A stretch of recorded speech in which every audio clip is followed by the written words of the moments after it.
Vážení posluchači a sledujúci, ahojte, vítajte pri podcaste Videohernej výchovy. My sme sa opäť raz takto usadili v našich domáckých štúdiách, lebo robíme telemost, ale k tomu sa všetkému dostaneme. Každopádne Videoherná výchova sa volá tento podcast a na tomto podcaste sa vždy snažíme rozprávať samozrejme o videohrách, lebo to už akože vychádza z toho názvu logicky, ale nie je teda len o videohrách, ale rozprávame sa to aj o kultúre, o spoločenských témach, respektíve vo všeobecnosti sa snažíme také pomerne komplikované témy, konec koncov ako videohry podávať, povedzme, že rodičom, respektíve ľuďom, ktorí sa nestretávajú s nimi úplne pravidelne, v takých akože všeobecne pochopiteľných kontextoch. No a ja sa volám Jozef a som, moderátor, ja neviem, mám to tu na starosti, zodpovedný vedúci vo videohernej výchove.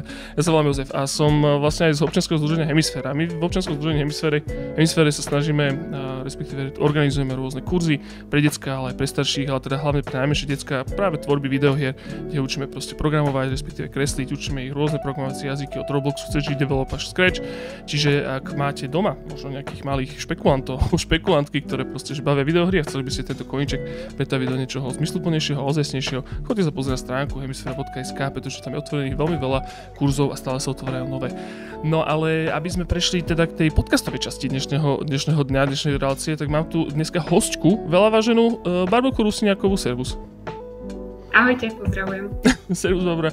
Ja som bola si mi veľmi, s veľmi dobrými slovami, krásnymi odporúčená práve na túto dnešnú tému, pretože my sme ako Hemisféra s vami, s PKOčkom Prešovským, spolupracovali minimálne teda na Dni hier, čo bol taký event práve videoherný pre učiteľov a pre verejnosť a teda ja som mal dlho totižto ako keby takú tému, že vo všeobecnosti mám ako keby pocit, že aj keď v hemisférackých aktivitách prichádzam do kontaktu s kultúrnymi inštitúciami, tak ako keby mám pocit, že kultúrne inštitúcie častokrát suplujú aj tie vzdelávacie. Respektíve vo všeobecnosti, že kultúra už nie je iba o nejakých obrazoch alebo proste o nejakej hudbe, alebo je to proste túto komorný koncert, ale je to v podstate v konečnom dôsledku učia históriu, učíte kontext umelecký vo vzdelávaní a podobne, čiže je to veľmi dôležité a veľmi také všeobjímajúce. A o tom som sa chcel s tebou porozprávať práve. A Barbelka, ja by som ťa možno iba teda poprosil, že skús sa teda predstaviť, že čo si kde vlastne teraz robíš, to som už síce spomenul, ale rozviť to a predstaviť ako keby tú vašu peknú inštitúciu, čo máte.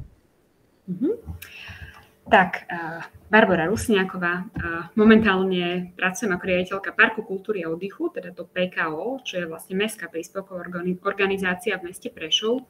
No a možno to prepojenie je práve to, že predtým som pôsobila v Open Labe, čo je teda vzdelávacia organizácia, ktorá učila decká vyvíjať aplikácie a boli sme veľmi si blízko s Hemisférou, čiže toto je nejaký taký môj background, no ale z toho ma to zavialo do toho Prešova, kde teda som sa narodila a venujem sa našej organizácii PKO, ktorá rozvíja kultúru v meste Prešov.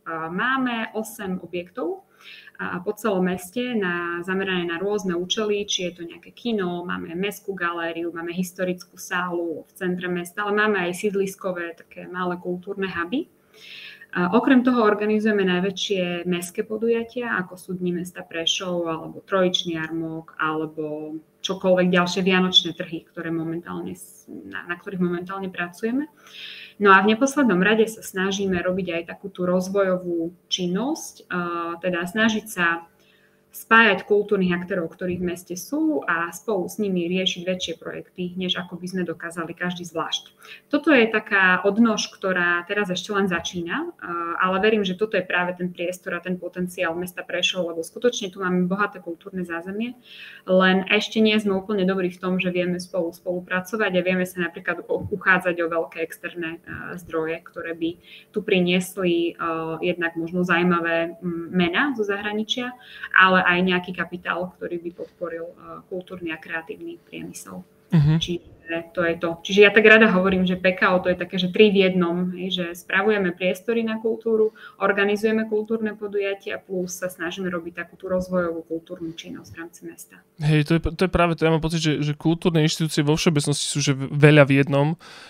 Častokrát akože ono je to v podstate spojené aj s tými fondami, respektíve s tými možnosťami čerpania lebo toto je ako keby teraz taká nejaký môj, akože samozrejme osobný názor, ale proste, že nemusí byť podľa mňa vždycky všetko iba o peniazoch a o zárobku.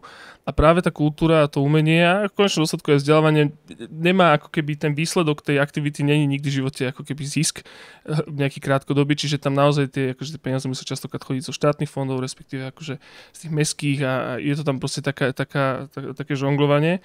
A druhú vec, čo som vlastne chcel povedať, aby som možno taký že disclaimer dal vlastne na začiatok, lebo ja som teda, hovorím, ja som proste, že horenosný Bratislavčan, vieš. Ja som teda v Prešove bol koľkokrát, asi 2-krát. Raz som sa tam zastavil, lebo sme tam išli po nášho kameramena, to iba na chvíľku a potom druhýkrát sme išli odniesť jedného môjho kamaráta a vtedy som si všimol, že Prešov má krásne industriálne domy a celé je to tam také proste, že musím sa tam niekedy vrátiť, čiže chcem iba povedať, že pre mňa je to tiež taká trošičku neznáma a strašne ma zaujíma teda, ako to tam funguje. No opäť len tá bratislavská scéna je mi trošku možno bližšia, ale však o tom sa porozprávame.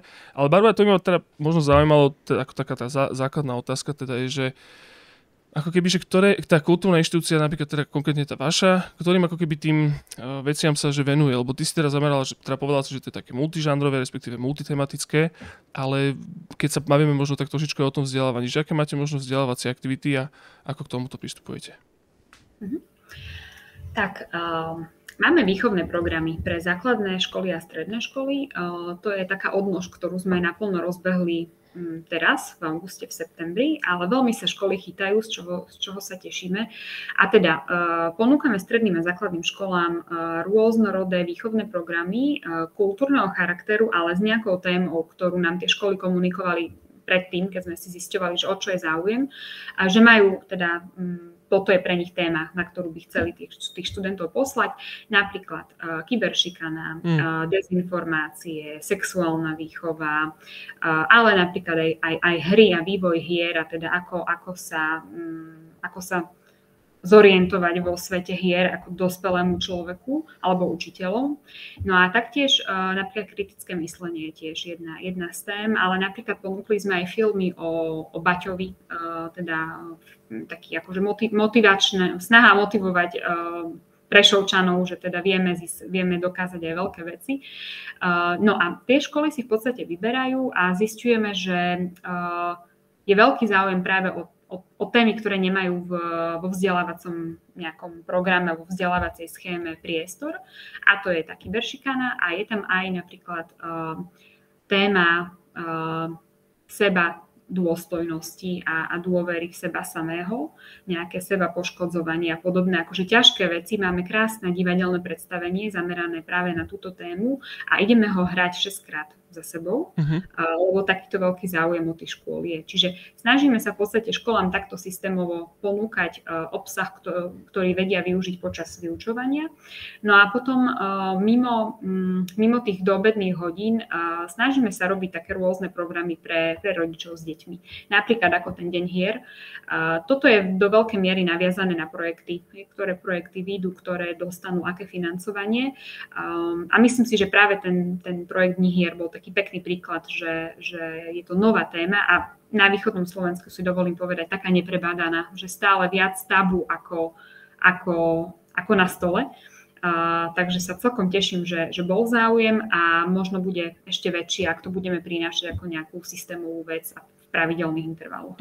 Hej, ty si to vlastne pomenovala teraz, že jak si vymenovala tie jednotlivé témy, tak tie boli ako keby, že nie sú také, že rídzo-kultúrne. Ako keby, jasné, že je to súčasťou ako keby kultúry. No, podľa mňa toto je, že taká divoká téma, o ktorej sa nechcem teraz rozoberať, že čo je to vlastne umenie a čo je to vlastne kultúra, ale podľa mňa veľmi veľa ľudí si predstaví pod, čo ja viem, vieš, že máš ministerstvo kultúry, kultúra, to sú že múzea, história možno a potom nejaké audiovizuálne umenie a podobne.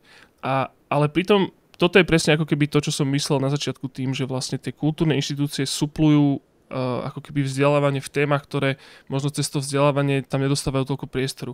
Tu by som sa možno ťa spýtal, že prečo práve ako keby je to cez to, že prečo školský systém, alebo teda ten vzdelávací systém má taký problém, ako keby tieto témy, takéto moderné, možno nesem úplne povedať, že progresívne, ale povedzme, že moderne relevantné, ako keby pokryť dostatočne efektívne a rýchlo. Že prečo musia ako keby kultúrne inštitúcie toto suplovať? No, ja si myslím, že my ten vzdelávací systém nesuplujeme, ale skoro rozširujeme. Že asi ani to nie je našou úlohou ho suplovať, keďže skutočne nemáme v tej kultúrnej ponuke, my tam nemáme ten pedagogický nejaký rozmer, nejakého garanta a podobné veci. Čiže ja to skôr vnímam, že snažíme sa rozširovať to, čo študenti, žiaci dostávajú v školách, prostredníctvom príjemných a ľahko stráviteľných foriem a žánrov. Že takto by som to nejakým spôsobom zadefinovala. A to teda znamená, že v škole asi nebude pani učiteľka robiť stand-up o kritickom myslení. Jednak na to nemá možno vlohy a jednak asi to chce prax, dokázať urobiť zaujímavo nejaký stand-up, aj keď môže mať nejaké odborné informácie o kritickom myslení. A práve preto tá kultúra je podľa mňa úžasný nástroj, ako prepájať vzdelávacie témy s príjemnými, ľahko stráviteľnými formami a žánrami. Teda napríklad ponúkame aj stand-up o kritickom myslení, ktorý u nás prezentuje alebo ponúka Tomáš Hudák s Jakubom Gulíkom. A tam je to záruka toho, že to bude sranda, ale zároveň do tej srandy sa vlastne nepriamo vložia nejaké prvky tej odbornosti. A to je to, kde tá kultúra má podľa mňa väčšiu hodnotu, lebo ten žiak si nemusí pamätať to, čo povedala tá pani učiteľka zo školy o kritickom myslení, ale môže mať nejaký pocit, nejaký hlboký zážitok, nejakú spomienku dlhotrvajúcu práve z toho stand-upu, lebo tam som zasmial na nejakom perfektnom príklade a vlastne toto v ňom ostane a bude v ňom rezonovať. Čiže ja vnímam skutočne to vzdelávanie a kultúru ako také dve línie, ktoré je super, ak dokážeme prepojiť, a je ešte viac super, keď tá kultúra dokáže rozvíjať ten základ tých nejakých vedomostí a poznatkov, ktorý ten študent dostane v tej škole. Áno, to znamená, že ako keby tie témy, fakt, že tie témy sú rovnaké pre vzdelávanie a kultúru, ale kultúra to možno dokáže takým zábavnejšiu formu tomu proste dá, že je to jednoduchšie, či už napríklad tou hrou, alebo napríklad tou zábavou. Možno zážitkovejšiu formu. Lebo vlastne kultúra môže byť čisto len zábava, a potom je tam nejaká tá vyššia kultúra, možno nejakom už umení, a potom je tam niečo, čo má mať práve ten vzdelávací aspekt. Čiže za mňa je to skôr, že cez zážitok posunúť dôležité informácie. A teda cieľom nie je, aby ten žiak si ich zapamätal a memoroval a dokázal zopakovať, ale skôr je cieľom ich zažiť a mať z nich nejaký pocit. A ten pocit práve, že môže byť to, čo ostáva v tých žiakoch. Budeme mať napríklad aj v rámci vzdelávacích programov pre stredné školy, budeme mať v spolupráci s Postbellum, snáď to môžem spomenúť, budeme mať kinopríbehy, teda sériu príbehov narozprávaných pamätníkmi z 20. storočia, čiže všetky tie také akože neprávosti, ktoré urobil fašistický a komunistický režim. A to je to, že tí žiaci v dejepise o tom vedia, o tom dozvedia sa, nejaké veci si zapíšu, majú si pamätať nejaké dátumy, ale teraz, keď nejaká storočná pani im prerozpráva ten svoj životný príbeh a reálne čo zažila, tak to je to, čo v tých žiakoch môže tým pádom ostať. A tiež si myslím, že je rozdiel, ak tí žiaci, ak sa im toto premietne v tej triede a sedia za lavicou, versus keď idú do nejakej kultúrnej inštitúcie, kde sa nejak oblečú, kde idú v nejakom počte, kde majú nejaký silnejší aj zvukový zážitok z toho. Čiže ono to nie je len o tom obsahu, ale skôr aj o tom pocite, že idem do kultúrnej inštitúcie a s tým sa spája teda, či už to, ako sa obliekam, ale aj ako sa správam a celkový ten prístup. No, celý ten ako keby ten pocit okolo toho je dôležitý. Ja som si napríklad spomenul, akože na to, keď sme my chodili že zo základky, vieš, na výchovné koncerty. Ježišmaria, to bolo útrapné.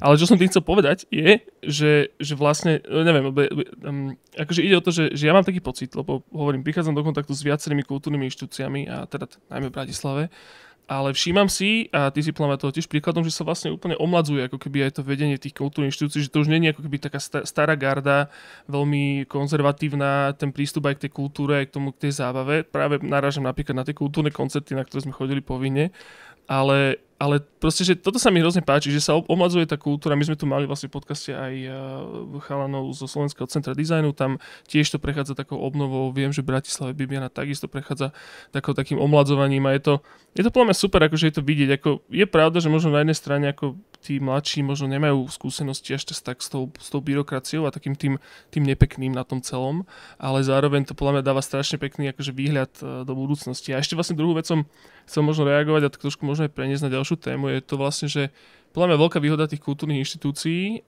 je aj to, že vlastne spájajú tých ľudí, že vy presne ako máte nejakú tému, ktorá je možno školská a spojíte to s nejakým človekom, performerom, ktorý to vlastne ako keby v úvodzovkách odučí, že akože zatraktívni tú tému a práve toto prepájanie a ten taký ten nejaký zmysel pre komunitu okolo tých kultúrnych inštitúcií je strašne dobrý, sa mi to hrozne páči a to by som možno teda preniesol, respektíve prešiel na tú našu ďalšiu tému, ktorú som sa s tebou rozoberať a to sú, a teraz akože vo veľkých úvodzovkách si to predstavte, ale sú to tie akože mimovládne organizácie, hej. Také niečo, čo už v dnešnej dobe je strašne sprofanovaný názov, ono to reálne znamená niečo úplne iné v rôznych kontextoch. Ale v konečnom dôsledku akože mimovládne organizácie sú všetky organizácie, občianske združenia, proste sú to rôzne, sú to iba nejaké malé, to môžu byť firmy, to môžu byť startupy, to môžu byť proste iba kolektívy, ktoré ani neexistujú nejako oficiálne, ale podľa mňa, hovorím, ten kontext, v ktorom sa o tom hovorí teraz, je dosť špinavý, nie je to úplne pekné. My, takisto Hemisfér je proste, že mimovládna organizácia, tiež to občianske združenie, takisto ty podľa mňa prichádzaš do kontaktu s viacerými občianskými združeniami a mimovládkami. Barborka, vedela by si to nejak tak pekne popísať, že aby sme sa toho proste nebáli? Mm-hmm. Že prečo je to dôležité? Ťažká otázka, ja viem. No, mimovládne, že už len ten názov, no tak nedostávajú peniaze z vlády. Uh-huh. A v princípe my nie sme občianske združenie, sme mestská príspevková organizácia, dostávame peniaze z mesta, ale v podstate tie peniaze cez naše dane sa cez ten celý aparát presunú vlastne až tam, kde majú ísť. Myslím si, že je to fakt len taký strašiak slovo, že mimovládne, každý, kto sa snaží získať si potrebné zdroje na financovanie svojich aktivít mimo priameho napojenia na vládu. Aj keď ten názov je skutočne taký nešťastný, lebo však práve vláda vypisuje rôzne grantové schémy, či už z vlastných zdrojov alebo zo zdrojov Európskej únie, o ktoré sa práve mimovládne organizácie, čiže všetky tie občianske združenia a hociaké iné formy môžu uchádzať. Čiže za mňa, áno, je strašne smutné, že sme urobili z tohto slova takého strašiaka a zároveň si myslím, že keď sa trošku človek nad tým len zamyslí, tak skutočne je to obrovské množstvo organizácií, ktoré sa dnes môžu definovať ako mimovládne, pritom robia strašne ušľachtilú činnosť. A dokonca aj umelci. Rôzne umelci a umelecké kolektívy fungujú ako občianske združenia, rôzne akože konzervatívne organizácie s nejakým aj kresťanským potónom fungujú ako občianske združenia. Čiže je to fakt len taký strášak a také slovo, ktoré je proste škoda, že sa zneužilo. Ja poviem taký úsmevný príklad. My sme mali u nás v PKO také pomenovanie, že runner. Že keď máme veľkú akciu v meste, tak si rozdeľujeme úlohy a mali sme runnera. A ten runner nebol zadefinovaný. Čiže čokoľvek zlé, čo sa udialo, tak vlastne si to zlízol ten runner. Však on má byť všade a robiť všetko. To pobeha. To je presne to, že no zlízol si to, pritom chyba bola, že to nebolo zadefinované a nebolo jasne pomenované, že kto to je a čo má robiť. A to je práve to, že už toho runnera, to slovo je zakázané u nás, už ho nepoužívame a to je to isté, že možno aj tie mimovládky by sme to proste mali prestať používať a byť jasný a presný, že o kom rozprávame. Či rozprávame o občianskom združení, či rozprávame o príspevkovej organizácii, alebo rozprávame o možno nejakej právnickej alebo fyzickej osobe. Čiže asi tak, no neviem, či to je pekne pomenované, ale je to skôr taká úvaha, že škoda, že sme to takto, toto slovíčko zneužili, lebo vlastne sa týka o mnoho väčšieho počtu ľudí a jednotlivcov organizácií, než si možno bežne vieme predstaviť. Áno, akože ono podľa mňa táto téma, alebo minimálne tento kontext, o ktorom sa bavíme, je naozaj najviac prominentný po voľbách. A podľa mňa je dobre zase akože to sa snažiť ako keby vyvratiť od začiatku. Lebo keď to necháš podľa mňa to vyhniť, že všetci budeme proste mimo vládky a všetci budeme tie zlé mimo vládky a toto potom vyhnie, tak vlastne potom ako keby nebudeš mať oveľa horšiu pozíciu na to vysvetliť, že ako to naozaj je. A preto je podľa mňa dôležité to vždy pomenovať. Podľa mňa najlepší point je to, čo si ty povedal, aj to, že vlastne častokrát tie mimovládky a tie OZ-ka vznikajú z toho dôvodu, aby mohli poberať fondy. To znamená, že ten štát ich v konečnom dôsledku kontroluje, lebo jasne, možno príjmať peniaze akože zo zahraničia, no dobre, ale to je, že naozaj to sa podarí úplne málo, lebo zo zahraničia väčšinou to býva tak proste, že ty ideš po nejaké norské fondy, respektíve európske fondy. A to je zase, je to extrémne transparentný ako keby systém, že príde mi to také smiešne a zvláštne, že vlastne pomerne vysoko transparentný systém idú kritizovať za to, že je netransparentný, to je jedna vec. A druhá vec je, že naozaj 99% proste všetkých ozetiek funguje na tejto báze, že proste ja som takisto mám akože mimo videohernej výchovy takisto OZ-ko presne z tohto dôvodu, aby som proste keď potrebujem nejaký fond alebo niečo proste získať, tak aby som bol akože legitímny a oprávnený to proste že žiadať a tým pádom ja som v očiach štátu oveľa viditeľnejší ako fyzická osoba. A je to proste je to hrozné, ale podľa mňa by sme mali o tom určite hovoriť takto otvorene a plus 2% zdanie. No, že toto to je tiež. akože, že legitímny mechanizmus vytvorený vládou, ktorý umožňuje získať nejaké zdroje mimo vládnym organizáciám a v podstate to je to, hej, že urobíš si OZ-ko, aby si vedel prijímať takéto zdroje, respektíve svoju činnosť zastrešíš OZ-kom, aby si na ňu vedel získať nejaké zdroje mimo vlastných. Uh-huh. A toto skutočne rozprávame aj napríklad o vnútroblokoch. Že dnes už sú vnútrobloky, ktoré potrebujú dať dokopy 500-600 tisíc eur na to, aby si zveľadili nejaké lavičky a pieskovisko a ihrisko pre deti. A v podstate si na to založia OZ-ko. Pár podnikateľov z tých bytoviek tam vloží svoje 2% zdane a zrazu sú zdroje, za ktoré sa dajú takéto verejnoprospešné veci robiť. No, presne. Akože ja dúfam, že tento narratív dlho nevydrží, lebo ja mám taký pocit, že to je prebratý narratív zo západu spred asi 5 rokov a je to také, že proste no tak. Hej, akože, to už sme dávno za tým, proste, že zobuďme sa, ale proste, že treba o tom určite hovoriť. Akože, že nie je to proste iba čierno-biele a hlavne, že teda nie, to sú už zlomové percento, proste, že vôbec, keď sa opisujú tie mimovládky, tak to je zlomové percento z tej komponenty tejto. Ale keby som sa možno ešte vrátil, teraz vlastne naspäť, opäť sa vo mne zobudil proste, že toto, že Bratislavčan, ale zaujímal by ma napríklad aj ten rozdiel medzi akože východom a západom, predpokladám, že máš ako keby skúsenosti aj tam.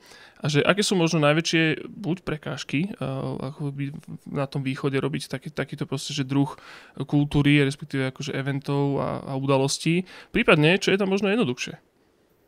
Mhm. Ja som bola v Bratislave nejakých 2,5 roka, čiže nejakú skúsenosť mám. Zároveň poviem, že keby som bola ďalších 2,5 roka, tak mám čo skúmať a mám čo zažívať, že rozhodne som nevyužila všetky možnosti, čo to mesto ponúka. V každom prípade si myslím, že asi je to veľmi jednoduché rozdeliť, že Bratislava a východ, že aj to mesto Prešov je v rámci východu jedno z väčších miest. A dalo by sa rovnako rozprávať napríklad, že Prešov versus Snina alebo Medzilaborce, čo sú oveľa menšie mestá ešte nejak akože ďalej na východ. Myslím si, že je tu menšia kultúrna ponuka. O to je jednoduchšie, ľahšie byť viditeľný. Zároveň je ale aj menšie publikum, ktoré možno reaguje na také tie vyššie formy kultúry. Čiže o to ťažšie je vlastne získať masu ľudí na niečo, čo je menšinového charakteru. Uh-huh. Tiež si myslím, že je tu veľký dopyt poviem to tak škaredo, že lacné formy kultúry, ale to teraz nemyslím nejako zle, myslím to skôr ako kultúra, ako zábava. Že tu skutočne niekedy stačí dať dobrú kapelu do centra mesta a dobrú kapelu v zmysle veľa fanúšikov a to centrum mesta je plné, je tu úžasná atmosféra, ľudia sú spokojní a v podstate im to stačí. Kdežto ja som v Bratislave vnímala takého náročnejšieho diváka. Ja to môže mať plusy aj minusy.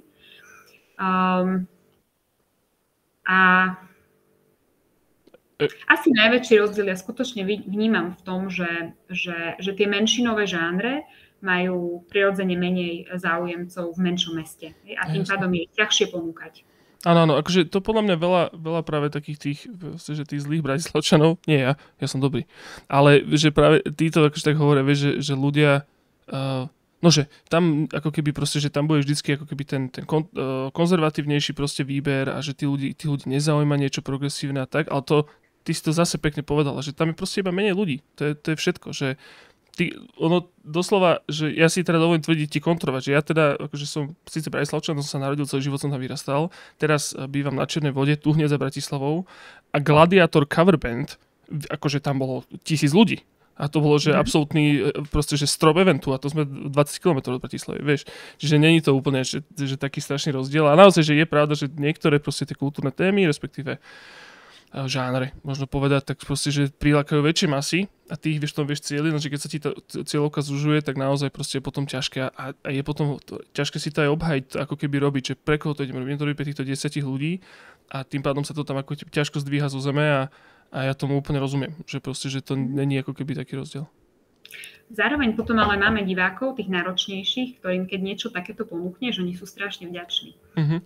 Tá spätná väzba potom veľmi dobre funguje, že my sme tu napríklad v júni 22 sme tu mali Postmodern Jukebox, že americká kapela, ktorá bežne vystupuje len v Bratislave, tak nám sa podarilo aj vďaka podpore americkej ambasády dostať tu takúto akože svetovú známu kapelu, veľmi kvalitnú. A tí ľudia prišli. A prišli ľudia aj z Maďarska, prišli ľudia aj nejakých Poliakov sme tu mali, ale prišli aj z Banskej Bystrice. A prišli aj Prešovčania, ktorí doteraz ako na to reagujú. Že to bolo veľmi fajn, že takáto svetová vec tu bola. Škoda, že to nevieme robiť častejšie a že v podstate sme potrebovali, aby sme to dokázali vôbec ponúknuť, sme skutočne potrebovali externé zdroje financovania, že tie lístky by museli byť strašne drahé, aby zaplatili takúto kapelu. Čiže možno to je ešte na margo tvojej otázky, že aj kúpyschopnosť. Že či sa nám to páči alebo nie, tak ten nejaký priemerný príjem sa znižuje smerom na východ a to sa samozrejme odzrkadľuje aj na tom, koľko peňazí dokážeme dostať do kultúry cez predaj lístkov. Jasné. No, jasné, ale toto je až potom ešte ďalšia, ako keby tá druhá strana mince aj tých proste, že zlých mimovládok sponzorovaných zo zahraničia. Častokrát tie aktivity sú proste, že napríklad koncert, to môže byť, vieš, alebo niečo proste, že tam nejde rozbíjať štát, my si chceme zatancovať, vieš. Takže proste áno, že treba vždycky akože vnímať aj ten kontext, aj ako keby čiastkovo proste, že čomu sa to proste tá vec venuje, ale áno, zo všeobecňovania, ale možno takto na záver by som ešte, lebo teda akože ja vždycky ohlasím záver a potom ešte 15 minút kecame, čiže radšej to poviem teraz po tej polhodine, že čo sú možno také vaše plány, respektíve môžeš ako keby povedať teda, že čo sa v Prešove teda bude diať, respektíve čo vy ako Park kultúry a oddychu budete organizovať, respektíve čo sú možno nejaké úspechy, na ktoré ste hrdí. No my teraz žijeme Vianocami, to mi nedá nespomenúť. Prešovské vianočné trhy, to je akože myslím, že jedna taká kultová vec, kultová záležitosť, kde nám skutočne chodia aj teda návštevníci z regiónu, nielen Prešovčania. A tu napríklad, ja som celkom na to hrdá, minulý rok sa nám podarilo s Heleninými očami, čo sú vlastne naša lokálna prešovská kapela, urobiť štefánsku zábavu, teda 26.12. na námestí. A to bolo pre mňa úplne úžasné sledovať, že tí všetci ľudia, ktorí sa do toho Prešova vracajú na Vianoce, a oni sú viditeľne iní, že to sú ľudia, ktorí sa trošku ináč obliekajú, ktorí majú možno extravagantný štýl, typ okuliarov, že to vidíš, že to nie sú ľudia, ktorí žijú dennodenne v Prešove. No a takýchto ľudí bolo plné námestia. Mne sa toto veľmi rátalo, že ty prídeš z zahraničia do Prešova a to mesto ťa má čím upútať, má ťa čím nalákať do toho, aby si teda prišiel aj do centra, nebol len doma v kruhu rodiny. No a túto štefánsku zábavu ideme urobiť opäť tento rok a príde k nám Pokač. To je český pesničkár. Je to meno, ktoré vypredáva O2 Areny, ale takto na východe, a teda v Prešove pred veľkým publikum ešte nebol. Že to sa celkom teším, že ideme aj trošku takým vzdelávacím nejakým smerom, nielen čisto po zábave. No a okrem toho, PKO robí strašne veľa tých podujatí. To ja vždycky, keď mám niekde vymenovať, tak je ťažko vybrať to, čím sa chceme nejakým spôsobom hrdiť. Ale určite zaujímavý je Šarišský pohár. To je napríklad súťaž v klasických tancoch, ktorú budeme teraz robiť, že 50. ročník. Že keď si vezmeš takú históriu dlhodobú, tak myslím si, že to je niečo, čo treba spomenúť. A napríklad aj 26. novembra budeme oslavovať 30 rokov mažoretkového klubu Diridonky, ktoré sú pod nami.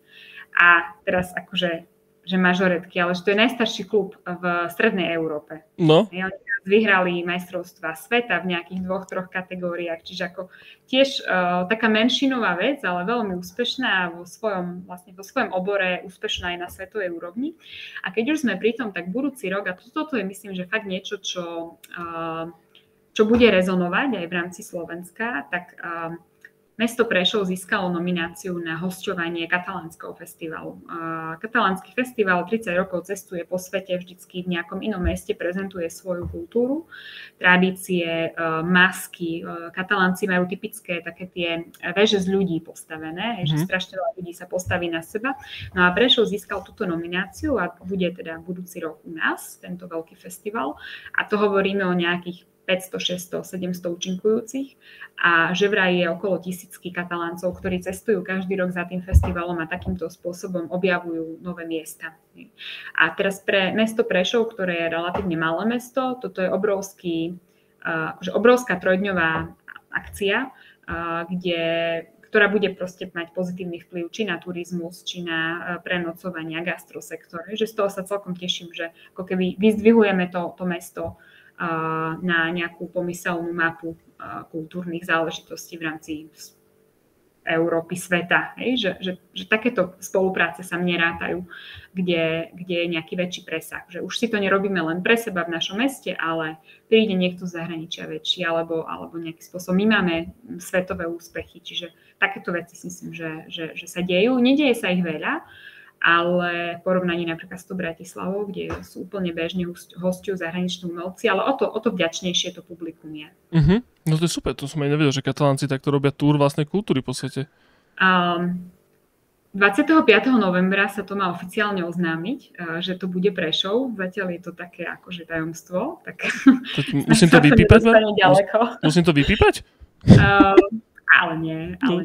Ono už sa to pomaly o tom vie. V každom prípade, toto je veľmi taká zaujímavá vec, že vlastne 700 účinkujúcich ti príde a ti urobí 3-dňový program. Že to je celkom vzácne a možno inšpirujúce pre nás. Však máme takú bohatú tradičnú folklórnu kultúru, že určite by sme aj my 3-dňový program vedeli niekde vyskladať, tak podľa mňa to je veľmi zaujímavý ako taký formát, že akým spôsobom prezentovať Slovensko v zahraničí. Že cez 3-dňový festival. No nech sa Prešovčania zoberú, nech si dajú kroje na seba a choďte do Barcelony. No. Dobre, a Barbara, ešte možno úplne na záver by som sa takú otázku spravil, že ako vám ľudia môžu pomôcť? Podľa mňa, akože hovorím toto, nesledujú to proste, že 100 000 ľudí, ale práve, že mám pocit, že to sledujú tí správni ľudia a možno sú v Prešove a vedia o vás, že teda proste existujete, ale my ste takí otvorení, tak možno ako vám vedia ľudia pomôcť, keď môžu? Myslím si, že taká najjednoduchšia vec je, že zaujímať sa o Prešov. Že keď ten Prešov niekto niečo ponúka, čo je tomu danému človeku blízke, tak je podľa mňa veľmi fajn sa proste sadnúť do auta a prísť. Že toto je pre nás podľa mňa najkľúčovejšie, aby tí ľudia chodili na to, čo pripravujeme a na to, čo ponúkame. Ale mne by sa určite rátalo aj teda z pozície tej, na ktorej sedím, že aj nejaké tipy. Že keď niekto pozná niekoho, kto niečo zaujímavé robí, alebo pozná nejakú schému, do ktorej sa dá zapojiť, alebo pozná, poviem konkrétne, že má kamaráta, ktorý je manažer nejakého známeho umelca zo zahraničia, tak toto sú podľa mňa všetko také informácie, z ktorých vie vzísť nejaká dobrá spolupráca. A takéto podnety, tým, že my skutočne sme v Prešove, sme možno trošku vzdialení od nejakých rôznych konferencií a veľkých festivalov, ktoré sa dejú v Bratislave a ďalej, tak takéto kontakty, podnety, tipy sú vždy veľmi, veľmi vítané. Ale myslím si, že skutočne aj pre tých umelcov, ktorí tu vystupujú, aj pre lokálnych, že vidieť taký prirodzený záujem o Prešov a keď som napríklad zo Spišskej Novej Vsi, tak sledujem, čo sa v tom Prešove deje, lebo však to je hodinka cesty a viem prísť, tak to je veľmi fajn pre to mesto, aby sa teda dokázalo ďalej rozvíjať v oblasti kultúry. Super, no to je pravda. Akože je to pravda, že ten Prešov je vždycky taký, vieš, že máš Bratislavu, máš Košice, alebo respektíve keď už ja ako Bratislavčan som na tom východe, tak som asi v Košiciach a do toho Prešova sa moc nepozriem. Ale tu by som minimálne pozdravil môjho veľmi dobrého kamaráta, človeka, čo aj bol v tomto podcaste tiež, Alex Buzgo, to je asi najhrdší Prešovčan v mojom okolí. Mne sa hrozne páči, poviem, akože neviem, či neurazí sa, však to je milé. Vždycky, keď sa hocičom sme sa rozprávali v kolektíve, že neviem, sme sa rozprávali, že Košice sú druhé najväčšie mesto a on sa vždycky prišiel odnikaďal, ale Prešov je tretí najväčší. A vždycky vo všetkom bol Prešov tretí najväčší a hrozne to bolo milé. Vždycky sme si na ňom spomenuli, on aj proste, že tam aj tie postavičky pozná odtiaľ. Už tam teda samozrejme nebýva, ale... Vieš čo, ale toto je akože ono, to je super a na druhej strane to podľa mňa je strašne zradné, lebo že tie Košice majú, teraz neviem, či poviem správne číslo, ale akože majú nejakých 230 000 obyvateľov, hej? A Prešov má 90. Hej? Že my síce sme tretie najväčšie mesto, ale že my sme fakt maličkí. A toto je podľa mňa veľmi... Aj tento narratív tu často máme, že sa porovnávame s Košicami a podľa mňa to je super sa porovnávať s niekým, kto je lepší, hej? Že to je perfektné, len tá štartovacia čiara je strašne iná. Hej? Že pokiaľ ty máš tých 200 000 ľudí versus 90, že ty si o polovicu menší. A teraz takých miest, ako si ty, je ďalších 5-6, lebo však Žilina nie je oveľa menšia, Trenčín a tak ďalej. A ono to je super byť tretí najväčší, ale to druhé a tretie miesto sú strašne od seba vzdialené. A niekedy my sme potom akože na seba strašne kritickí, že ako Košice majú to a my to nemáme. Hej? Ale no nemáme to, lebo proste ešte sme na to nedorástli. A teraz nemyslím len počtom ľudí, ale aj možno nejakými kapacitami, hej, ktoré dokážu v meste fungovať a možno množstvom zaujímavých pracovných ponúk. Že skutočne to mesto je tretie najväčšie, ale je dosť odskakuje od Košic. To dobre, že si povedala, lebo ja som bol presne tento človek. Že ja som si myslel, že tak tretie, lebo tak už majú 200, tak Prešov má 180. Alebo čo vieš? Ale, no ináč, no áno, to je pravda. A že vlastne treba zase ten kontext je úplne hrozne dôležitý. Že teda vlastne, áno, no to je, keď sa Bratislava proste porovná s Viedňou. Pre Boha živého. Prečo by to niekto robil? To sa nedá. A to je proste, takže ale super, ako ja teda sľubujem aj tebe, aj vlastne sledujúcim, že ja sa do toho Prešova pôjdem niekedy pozrieť. Poprosím Alexa, že Alex, poď mi to tam ukázať. Poďme sa za Barborou pozrieť a ty mi to tam potom doukazuješ. Ale hovorím, mne sa strašne páčil Prešov. Akože dobre, páčil Prešov. Hovorím, išiel som tady autom, bohužiaľ. Hovorím, ja som strašne ignorant v tomto. Ale pekné domy, strašný potenciál. Úplne, že taký kúsok, tam jedna ulica bola jak hotová Bratislava proste. A páči sa mi, že je to taký emergentné mesto a že teda nie je to iba o tých Košiciach a o Bratislave, ale že existujú ľudia ako si ty a ako je PKO a že to tam proste, že zdvíhate proste k výšinám. A je to hrozne dôležité. Mne sa to veľmi páči. Tak to má byť. Nesmie to byť iba o Bratislave. Však ono aj v týchto podcastoch, aj v našich podcastoch, však jasné, ľahko sa lovia zaujímaví ľudia v Bratislave, lebo je tu veľa. Ale to neznamená, že inde nie sú tiež a že proste im treba dávať priestor. A ono ešte je strašne super, že ty keď ideš do takých menších miest, tak je skutočne menšia konkurencia. Že poviem otvorene, že mne by sa asi nenaskytla príležitosť viesť organizáciu ako PKO v Bratislave. Lebo tá konkurencia ľudí je obrovská. A práve toto bolo možné v Prešove. Mne sa ten Prešov aj preto veľmi ráta, lebo máš tu možnosti, ku ktorým by si možno tak skoro nedorástol vo väčších mestách. A toto je veľmi fajn. Pre mňa osobne to je obrovská príležitosť aj skúsenosť a ja som za to tak, že každý deň vďačná, že tu môžem byť a tak zmysluplne tu fungovať. Aspoň teda mne to dáva zmysel to, čo robíme. Úplne, že možnosti len tak po zemi sa valajú tam v Prešove. Tak musíš ich vidieť a hľadať, hej, že zase, ale áno, tie menšie mestá majú podľa mňa obrovskú príležitosť pre ľudí, ktorí sa tam chcú vrátiť a možno s nejakým takým akože zahraničným nejakým pohľadom, skúsenosťami, tam určite nájdú uplatnenie. Ja som ináč, teraz si trošku možno uletím aj mimo tých tém, čo sme sa rozprávali, ale ja som si toto možno tak trošku sľuboval od tej korony a od pandémie, že napríklad na západe už s tým majú problém. Vieš, je to, že gentrifikácia starých napríklad ako keby oblastí a tak, že vieš, že napríklad v Amerike je veľmi populárne teraz proste, že tým, že tam sú ako keby strašne zanedbané, že priemyselne veľmi vyspelé pred 50 rokmi mestá sú teraz opustené. Hej? Sú, lebo tam proste, že baňa skončila a tým pádom tam neostal nikto, ostal tam traja dôchodcovia. A teraz to ako keby mladí zase preberajú, presne takí, že mladí meskáči, ktorí sa už akože strašne proste prejedli mestského života a vracajú sa ako keby naspäť do týchto malých miest a pretvárajú si to práve častokrát aj na takéto kultúrne centrá. Samozrejme tým starším, bo tam na západe je to problém v tom, že tí starší obyvateľia ich tam nechcú, lebo oni majú proste nejaké veľmi špecifické zvyky. Ale ja som si myslel, že možno taký nejaký ľahučký odvar tohto sa stane počas korony, že vlastne ľudia si uvedomia, že vlastne my že nemusíme byť úplne v mestách, môžeme robiť aj z domov, môžeme sa vrátiť niekam inám, môžeme to proste tvoriť lokálnejšie, že sa to možno celé tak akože upokojí, taký ten bezhlavý rast toho aj kultúry, aj biznisu, aj všetkého, a že sa to možno tak viacej rozdistribuje po celom Slovensku. Lebo teda je pravda, že je obrovský rozdiel medzi západom a ani nie, že východom a západom a hocičo proste za Svätým Jurom, mám taký pocit a je to škoda, je to hrozná škoda, lebo proste není to podľa mňa tým, že by ten zbytok Slovenska bol natoľko iný, ale je to doslova podľa mňa iba preto, že sa to ignoruje.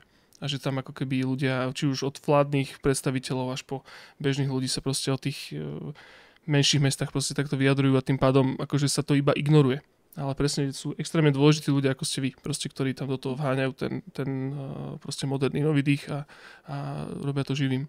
Takže som si iba tak zamudroval teraz, prepáč. Mne by sa napríklad strašne rátalo, keby sa niektoré veci nediali, že len v Bratislave. Vieš, že ja keď mám ísť 3-krát do mesiaca do Bratislavy, že to znamená 4 hodiny tam a 4 späť.